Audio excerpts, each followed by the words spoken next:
Welcome to this marvelous journey through NYC religions. I'm Tony Carnes, your host.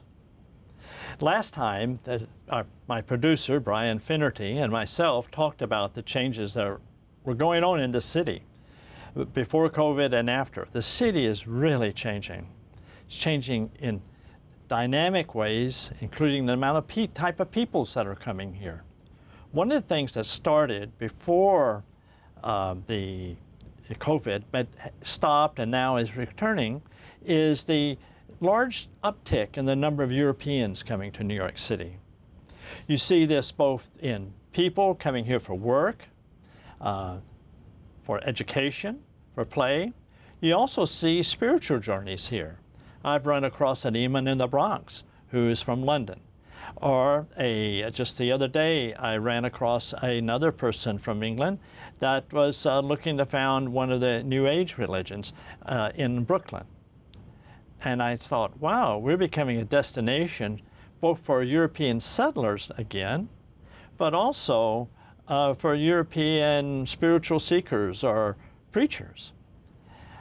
And I said, this is a remarkable thing that is really different from before. We had a pause in European immigration and other types of folks from the suburbs, and then they started coming back and changing our neighborhoods. And Brian and I talked about how this is going to have to change how we as a journey do our job, and also how churches and synagogues and other religious groups, how they're going to do the job. You have new people, you've got a new job. Now, the current interest that we have is one thing is this new immigration of Europeans. How is that going to change our churches and synagogues and so forth? As you know, the rabbi from London comes, Jonathan Sachs, used to come here every year with tremendous crowds to preach.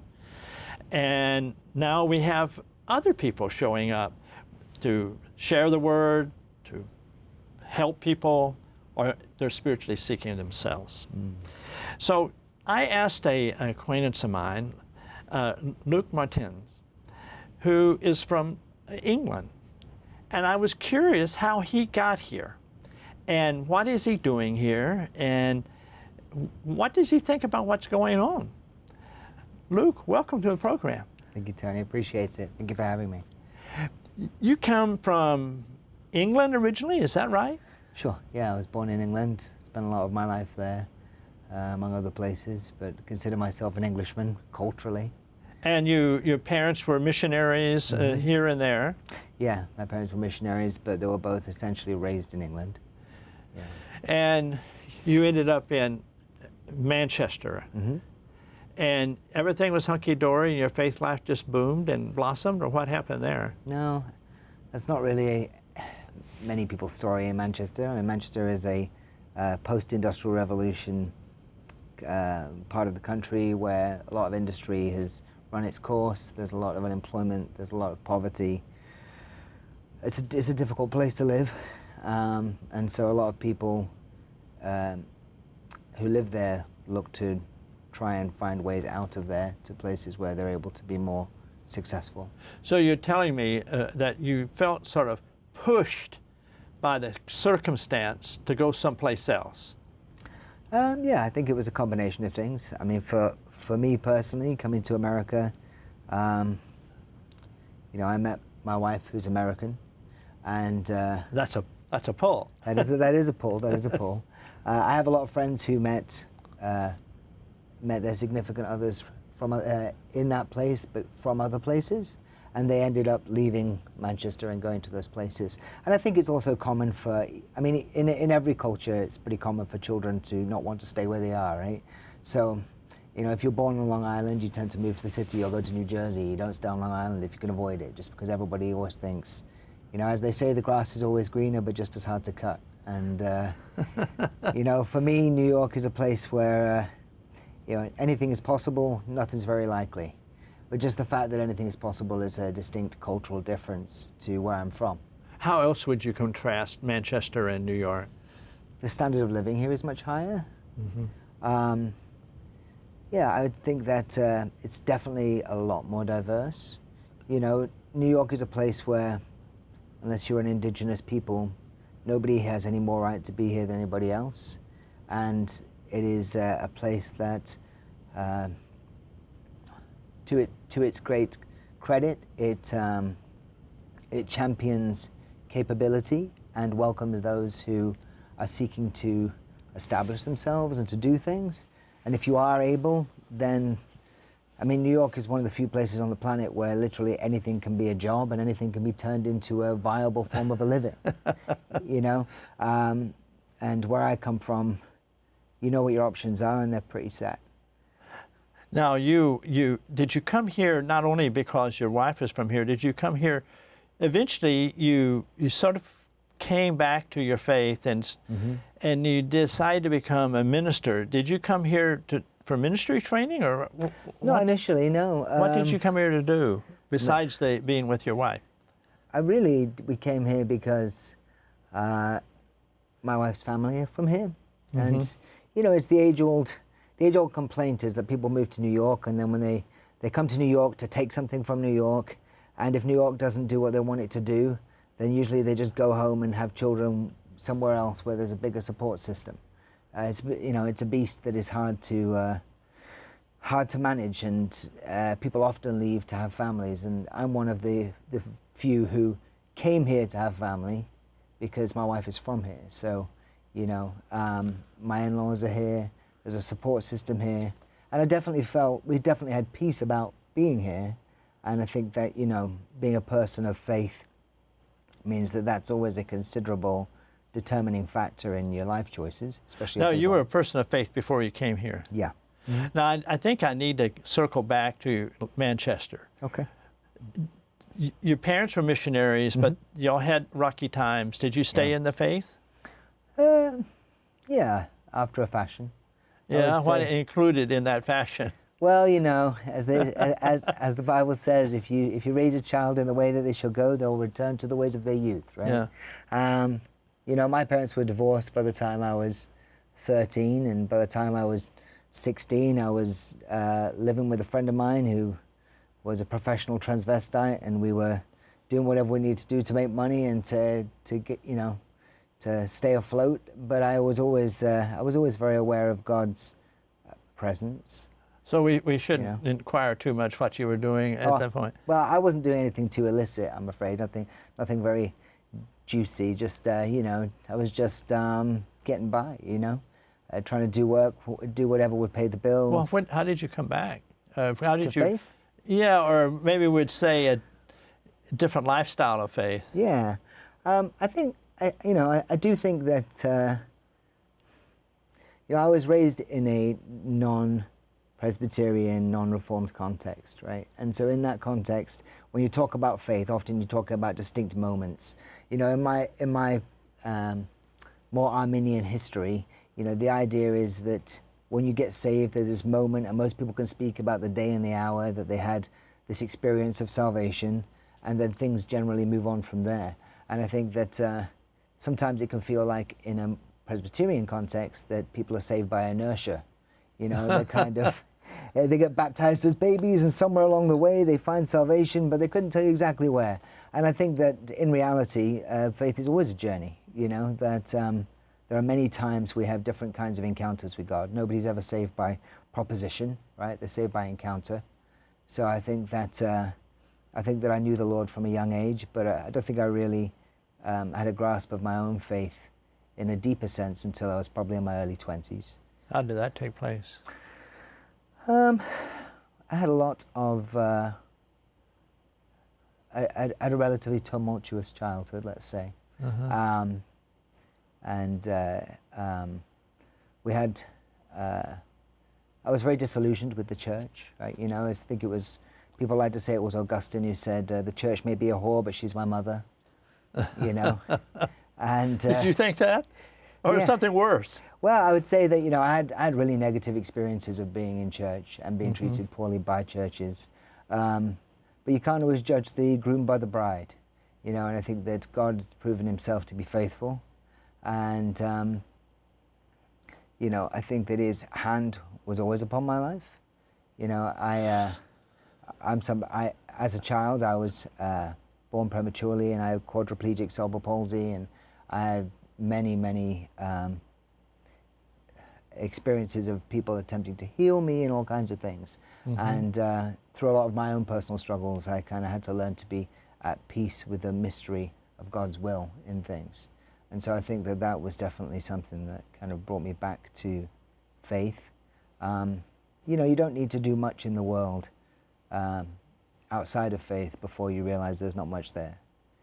And I think I had sufficient regret and made sufficient mistakes to know that the alternative wasn't better, if that makes sense. And this lead to an encounter or Yeah, or I would progress? say so. I would say that it was. I would say that there were a number of times where I was always attending church, you know, but I think I was raised culturally to attend church as well. So it's always hard to differentiate your own beliefs from the beliefs of your family and your parents, and to lay claim to them yourself in a really substantial way. And I think that it takes usually some kind of catastrophic life event for you to be able to get the necessary perspective to be able to see the separation and say, okay, like this was Yes. what I believe. Yes. And I think that happened for me. And It was a catastrophe? yeah, there was a few of them.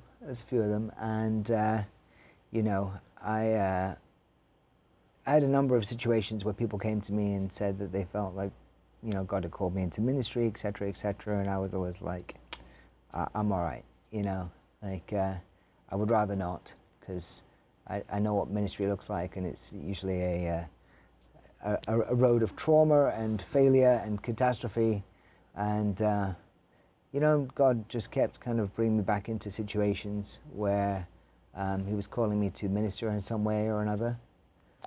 Was there at some point before that you could say, okay, now I'm on a different path? I'm on a path of maybe not ministry, but at some sort of spiritual path that I hadn't been on before? Yeah, I think so. That was in Manchester? Yeah, I mean, I think it was cumulative. You know, I think there were moments where I can't say that I was ever in a situation where I felt completely without God's presence. You know, so I don't think I was ever in a spot where I was like, well, I guess I could either choose God or not choose God. So for me, somewhere in all of my activities, I was just aware that God had His hand on the situation, and most of the time I was kind of kicking against the goads, I guess they say, you know. But I think it was as I got older, you know, in my 20s, where I was just trying to work out, as everybody is in their early 20s, like what am I doing with my life, you know. Now, at this point, did you ever think of coming to New York? I mean, Or did you even think of New York? To be honest, my only understanding, most European understandings of New York are movies, right? So like New York is, I don't know what the statistics are, but I imagine it's very high. That there's probably a majority of movies are set in New York, right? Mm-hmm. So there's a wealth of media and culture that tells you what New York is like. And the good news is, whatever happens, you'll be back in the sequel, so it's fine, you know. I definitely was raised with the perspective of that kind of David Wilkerson crossing the switchblade, like 1970s and 80s New York is this like danger zone. And my father had joined the American Army quite young and ended up in prison on Governor's Island, and he'd spent time in the city in the 60s. And he had very kind of negative stories of that experience. Yeah, I bet. So I didn't have a very positive view of New York, to be honest. So when you finally decide that because you met a girl from this area, and you said, well, did you tell her, said, well, I'd rather stay in England or I want to come to New York? It wouldn't really matter where she was from, I guess. I mean, to be honest, I think, you know, I didn't really want to stay in Manchester. Okay. So if she was from, you know, Yugoslavia, I might have ended up there. But you ended up coming to New York. Yeah. After a little bit of back and forth. Mm-hmm. And what did you decide to do in New York? I mean, when you came, did you say, I'm just going to bum around on the street, or? Well, believe it or not, when I was in the UK, I studied as an elementary school teacher, and I got my degree and did all the stuff that grown-ups are supposed to do. And then when I came to New York, I couldn't get a job, so I started working as a barista, making like $6.50 an hour or whatever it was, scrubbing toilets and doing all the rest of that stuff. And I worked at Starbucks for about 4 years. It was a bit of a bleak experience, I'm not going to lie. Not because the Starbucks is at fault, but just it's not a very joyful experience for me. Living in my in-laws' attic, you know. So at some point you decided to try to take up music and make your living that way? Well, I was always doing music. Oh, you always? Yeah, I met my wife here in 2003 when I was touring and I was doing music. And but then when we got married, we moved back to New York after living in the UK for a year or two. And, you know, I mean, the standard of living is much higher here. Even if you don't have any prospects, you have more possibilities here than you do there. Yeah. I mean, I always say, you know, come to the land of the free where everything costs an arm and a leg, right? There's, you know, in England, there's free housing, there's free healthcare, but there's not much potential. And here, everything is very, very difficult, but there's possibility. Yeah, what's the song? Everything is in America. Yeah, that's right. I mean, there's some truth to it, right? That there's like, you can literally turn anything into a profession here, you know. And you at some point along the way, you just said, well, I think I'm going to do ministry. Yeah, I mean, I kind of did it. I attended a couple of different churches as we moved around the city. And generally speaking, every time I began the process of considering ministry, I would enter into some kind of ministry program that would inevitably fizzle out or fall apart, as is often the way with ministry programs. Which ones did you enter into? Which churches?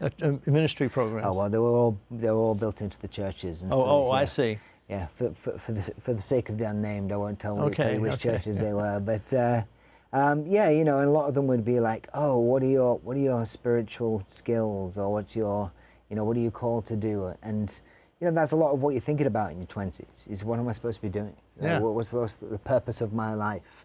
You know, and I finally got to a point where I was at a church in Washington Heights, and I really felt called into ministry. And my wife said, we're having our second child, and she said, I'm not sure you should do this. The only possible way that this could be viable is if you could do it for free, which is not possible because it's America, you know.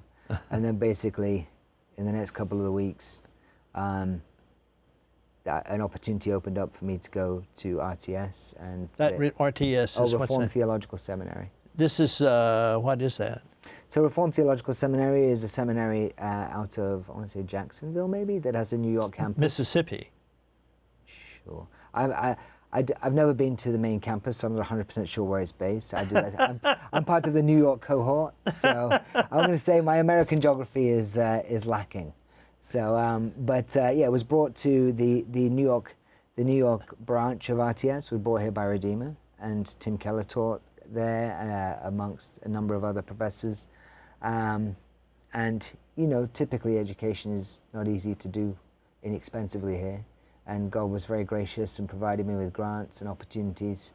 And you know, it seemed like the right fit at the right moment. You know, what the things we talk about are threefold: that there's burden, opportunity, and affirmation, essentially. So, you know, when you're thinking about spiritual calling of some kind, it can be that you feel a burden to do that thing, and it can be that everybody says you should do that thing, but actually you have no opportunity. Or it can be you have the opportunity and you have the burden, but everybody around you says you definitely shouldn't do that, you're not cut out for it.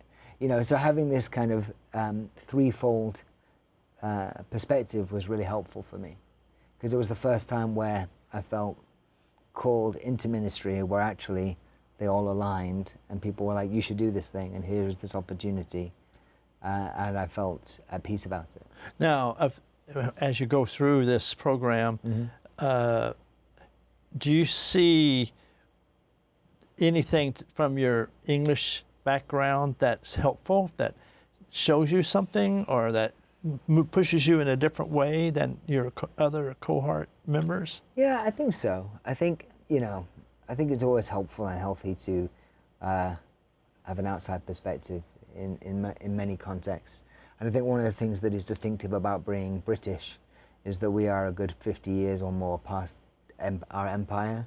And so the British mentality is relatively resigned, but also looks at things with considered skepticism.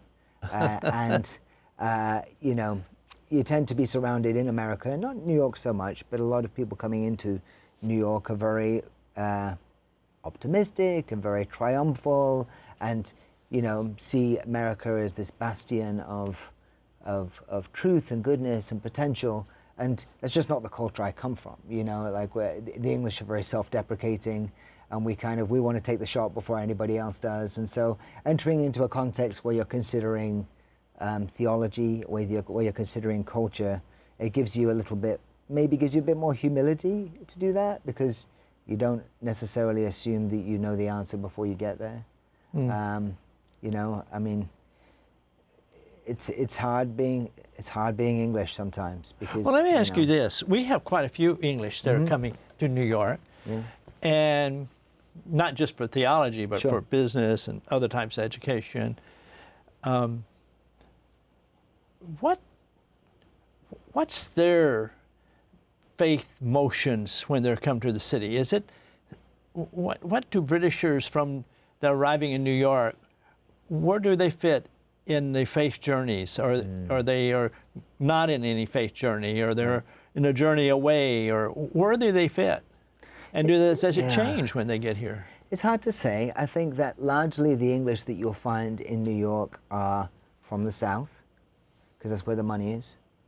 So you don't tend to find many British people who come from poor communities who end up in New York. They're from London or something like that. Yeah, exactly. They're usually people of means who come with means, which means culturally they are already in a specific category before they get here.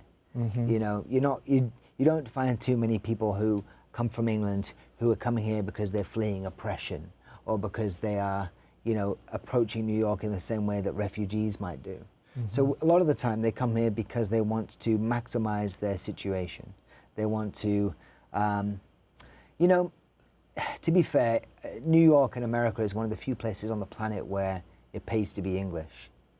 A prophet's never honored in his own land, right? So like, if you go to England and you're from somewhere else, people don't celebrate you. They just kind of look at you with some skepticism. Well, how is it a positive here? Well, because if you're English, people place all kinds of peculiar positive stereotypes on you. So it's very easy. It's much easier to get a job here as an English person than it is if you're not.